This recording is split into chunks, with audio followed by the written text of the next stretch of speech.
Alors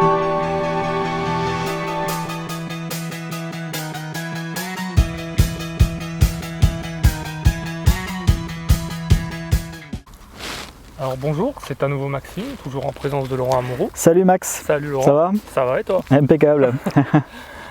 Donc voilà, j'avais encore une question à lui poser, c'était vis-à-vis des personnes qui ont toujours cette négativité en eux, tu sais, même dans leurs actes, ils sont toujours dans le noir, habillés sombres, ils sont toujours comme ça en permanence. Je comprends. Alors je vais te répondre, en fait ce que je pense c'est que ces personnes ils ont été formatées avec un schéma comme ça, avec des parents qui ont déjà été sombres en fait et eux ils ont suivi un peu ce processus.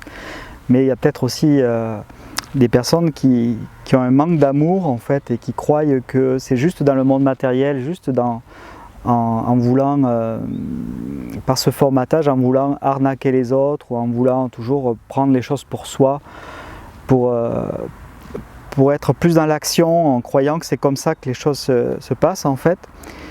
Et ils n'arrivent pas à trouver la lumière quelque part, ces personnes, parce qu'ils ont des blocages, suite toujours à leur enfance, suite aux croyances du père, de la mère, et ainsi de suite, quoi, voire même de leur éducation avec les frères, les sœurs.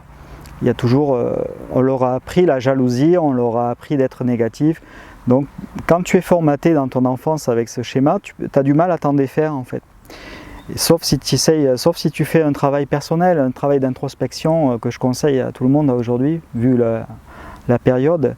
Si tu remarques bien, certains ils prennent un chemin de négativité, mais il y en a qui changent, parce qu'ils ont des prises de conscience de leur façon de faire, de leurs actes, de leur façon de se comporter, de leur façon de s'habiller ou autre en fait. Et aussi, ils ne savent pas peut-être ce que c'est l'amour intérieur, l'amour de soi, quoi.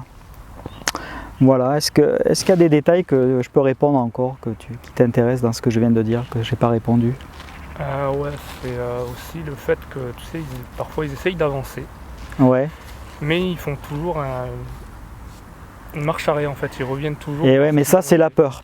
Ça c'est la peur en fait, c'est la peur de quitter l'arrière en fait. C'est-à-dire que quand tu veux faire une nouvelle activité ou que tu veux changer de vie, c'est un peu comme si tu marchais les yeux fermés, tu ne sais pas où tu vas, tu as peur du précipice, mais c'est justement ça qu'il faut affronter, c'est de se défaire de cette peur, d'être dans la foi de l'univers, et c'est ça l'amour en fait, c'est de faire confiance à l'univers, c'est déjà la clé, de l'aimer cet univers, de lui rendre grâce pour ce qu'il va apporter et de ne pas croire que c'est, quand je parle de précipice, c'est juste une peur qu'il y a un trou, quoi, une peur de se casser la gueule. Mais regarde un enfant, quand il veut commencer à marcher, il tombe, quand il veut faire du vélo, il tombe, quoi. Mais il se relève. Il se relève, que l'homme, lui, il veut faire une entreprise, il se casse la gueule, il a du mal à se relever, il se dit ouais, ça commence à être négatif, tout ça, quoi, tu vois. Et c'est là qu'il faut garder la foi, quoi. Voilà. Ça a répondu, ça? Ouais, donc en fait, tout est en chacun de nous. Exactement, tout est en chacun de nous. Et plus toi tu vas changer aussi ton état intérieur et tes croyances, ton état vibratoire, et plus tu vas attirer des personnes qui seront comme toi, plus ou moins, qui auront envie d'amener de l'amour, qui ont envie de changer. Et amener de l'amour, c'est déjà faire ce que tu aimes en fait, des choses simples, tu vois. Je sais pas, de te balader, d'aller au bord de la mer, d'aller à la rivière, de parler avec des gens, des trucs simples, quoi, de boire un café, voilà, il ne faut pas grand chose pour être heureux en fait. Le bonheur c'est un état intérieur. Voilà. Je te remercie beaucoup. Avec plaisir, à bientôt Max. À bientôt. Salut.